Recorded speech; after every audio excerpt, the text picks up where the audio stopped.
It's strange how one day, just 24 hours, can destroy everything you thought would last forever. I still remember the sound of her voice that morning, soft, ordinary, full of routine. By nightfall, that same voice trembled with guilt, and our home felt foreign.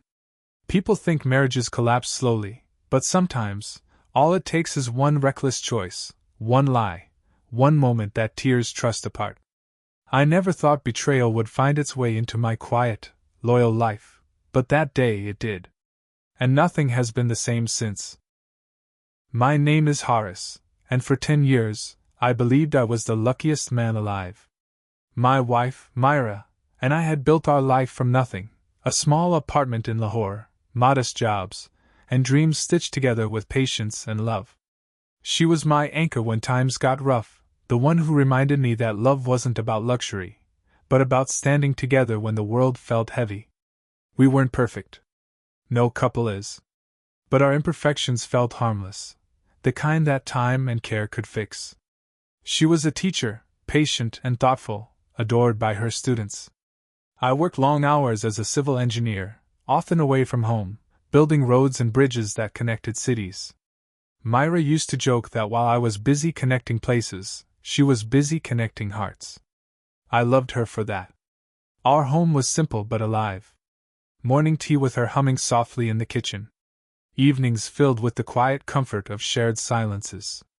It wasn't grand, but it was ours. We had no children yet, though we'd been trying for years. The silence in that part of our life sometimes hurt, but it also brought us closer, or so I thought. A few months before everything fell apart, I noticed something different in her. It wasn't sudden, just small shifts, messages she'd type and delete quickly, a laugh she didn't explain, her phone always turned face down. I told myself I was imagining things. Myra wasn't the kind of woman who lied. I trusted her, maybe too much. Then there were her late evenings. She started saying she had to stay longer at school for parent meetings, or lesson planning. I believed her at first. But then, the days started feeling colder, and even when she sat beside me, I felt her distance like a shadow. It's easy to miss the moment love begins to fade, because it doesn't vanish all at once. It slips away quietly, hidden beneath smiles and polite gestures. That month, I decided to take a short leave from work, a surprise for her birthday. I planned something simple, a dinner at her favorite restaurant, flowers, and a small gold pendant I'd saved months for. I wanted to remind her that even after a decade, she still meant everything to me. But that decision, that one loving gesture, became the doorway to the truth I was never meant to see. Her birthday morning began like any other. She left early, dressed beautifully, saying she'd be home late after school meetings. I told her I'd work late too. She smiled, that same soft, reassuring smile I'd fallen for years ago, and kissed my forehead. I remember feeling grateful, unaware that I was saying goodbye to the life I knew. Around noon, I left home with her gift in my pocket. I stopped by the restaurant to confirm the dinner reservation and then headed toward her school to surprise her after her supposed meeting. I wanted to see her face light up, just once more. But fate had other plans. As I parked near her school, I saw her walking out, not with a group of teachers or students, but with a man I didn't recognize. He was tall, confident, younger than me. Their laughter wasn't the kind you share with a colleague. It was intimate, private. She looked lighter, freer, in a way she hadn't with me in months. They walked toward his car. My heart pounded. I told myself it could be innocent, maybe a friend, maybe a cousin. But when I saw her hand brush against his, the truth struck me harder than any blow. My fingers trembled as I clutched the small gift box in my pocket. They drove off together. I followed them, not because I wanted proof, but because I couldn't stop myself. My chest ached with every passing street. They stopped at a quiet cafe far from her school. I watched them sit close, sharing whispers, laughter, touches. I didn't need to hear the words. Her body language said everything. I left before she could see me. That cafe door might as well have been the door to the grave of our marriage. That night, she came home later than usual. Her eyes met mine briefly before looking away. I wanted to ask, to scream, to demand an explanation. But I stayed silent. She smiled faintly, pretending nothing was wrong. I placed her gift on the table, unopened. She didn't notice it until later. For hours, I sat in the dark, replaying the day in my mind, trying to understand how love could vanish so easily. I thought about the years we'd spent building this life, about her laughter that once filled every corner of our home. I wondered if she ever loved me, or if I'd just been convenient. The next morning, I left early, before she woke up. I needed space, to think, to breathe. I drove aimlessly, miles beyond the city, to the half-built bridge my team had been working on. I stood there for hours, staring at the water below, trying to calm the storm inside me. By the time I returned home that evening, I'd made my decision. Not out of anger, but out of exhaustion. Love, I realized, cannot survive in the shadow of betrayal.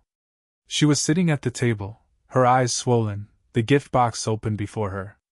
She looked at me, really looked, and I saw guilt written across her face. Maybe she knew I'd found out.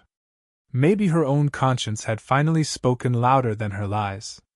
There were no words exchanged, only silence that screamed louder than any argument could. I walked past her, packed a small bag, and left my house, our house, behind. For the next few days, she called and texted constantly. I ignored most of them. When I finally answered, her voice broke. She confessed everything, the meetings, the lies, the man she said was just a distraction. She begged for forgiveness, said it meant nothing. But betrayal always means something. It means the love wasn't enough to keep you true. I didn't yell or curse. I simply told her the truth.